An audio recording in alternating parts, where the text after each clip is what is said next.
Hi guys, and welcome to Bomb Anime. It's your girl Ruka. And Big Boy Sammy here, bringing you the final episode of Burning Kabaddi.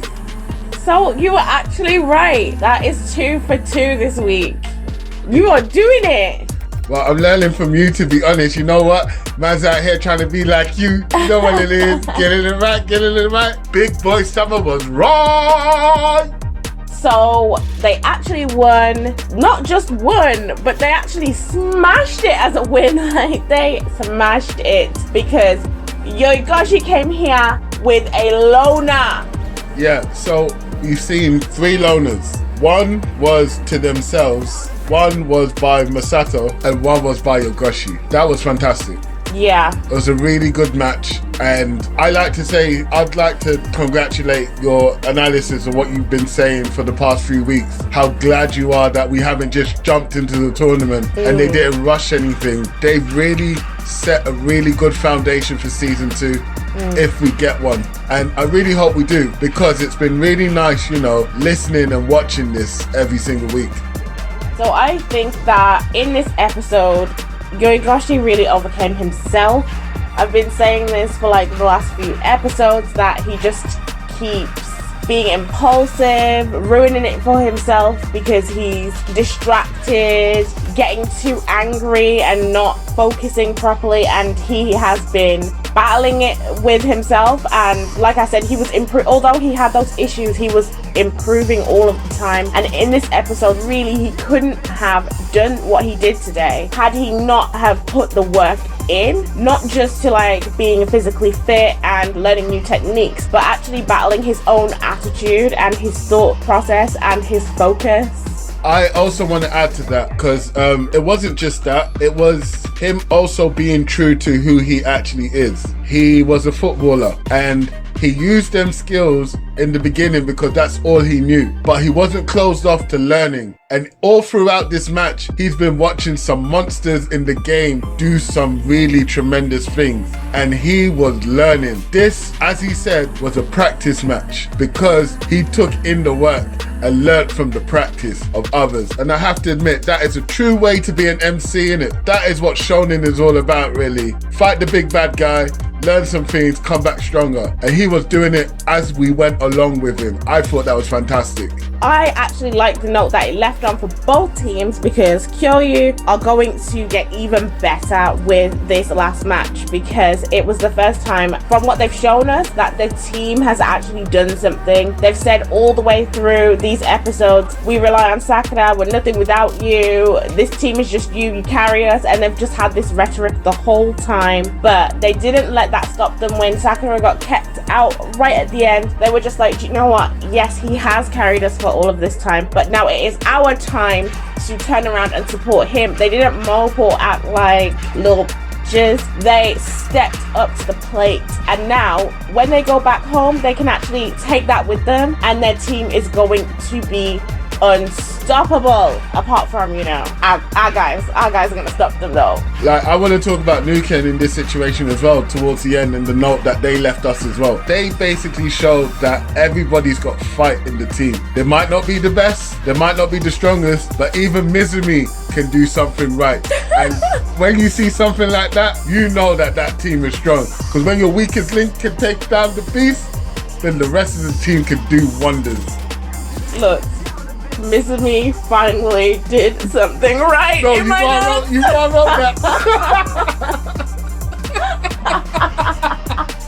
Oh my god, you are so correct. Even Mizumi, as small as what he did was, it had a big impact, and nobody can take this one moment from Mizumi. He needs to hold on to that tight, because like I said, unless he gets a training arc off screen, this is as far as it goes for him. This is his peak. I think he's going to be swapped out for Hitomi later on. Well, that actually brings me to my next point, which is every single person now on the team has some experience of a match apart from Hitomi. Like I said, Hitomi has only been a water boy, and he just stood on the sidelines doing cutesy faces. I don't know what's gonna happen there. I mean, Ira did sort of acknowledge the three of them, Ban, Seki, and also Hitomi, and basically said, I'm gonna be whipping you guys into shape. So that might be some foreshadowing or a little tiny Easter egg on what you said. And by Mizumi, hello Hitomi. I feel like, and you might disagree with me or agree with me here, I feel like it was a little bit sexist without being sexist, making Hitomi the water boy when Ban don't talk. When Ban was also a no-show in this game. Who did Ban take out? No one. Seki did something, do you get what I mean? He actually did something. And I know we ripped him last episode about him being the revolving door, but he actually moved in it. He was going in and out, but Ban did just as bad, do you get what I mean? So I feel like it's a little bit, let's use the one that looks like a girl as the water boy and doing cutesy faces on the side.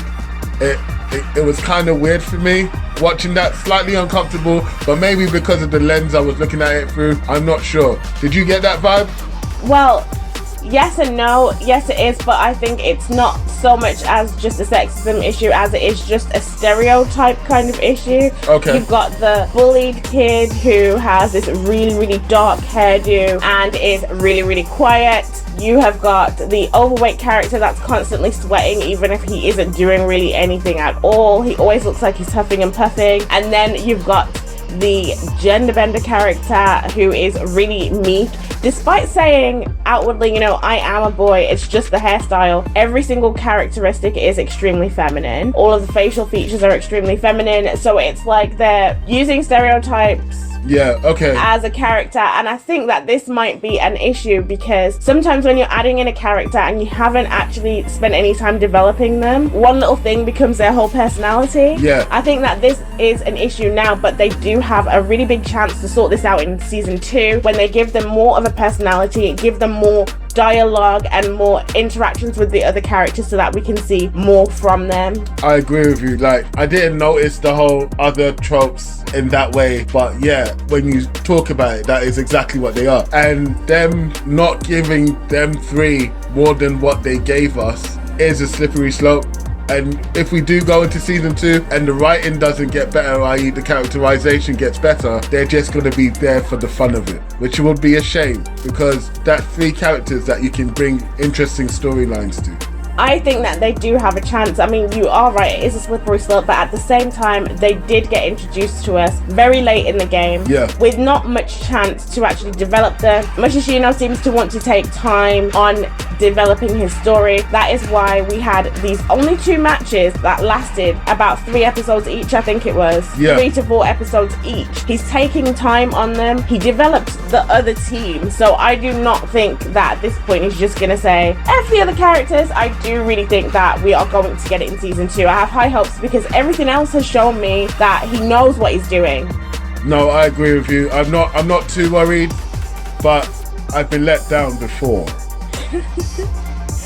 Also, I like at the end how they've said to us that there's Sekai World Team and the person on that team is the only other person who has ended up getting a loner. On Sakura's right hand man, I do not remember his name, but dude with the dark hair, he said that this guy is the only other person that's managed to do that. And so I think that this is telling us that we are going to see a matchup between Noikin and Sekai World Team, and it might be like the final or something. It's going to be what tells us where our team stands. Yeah, but Masato was on Sekai, and the other guy from the other school that they faced was also from Sekai. So they've played with him before.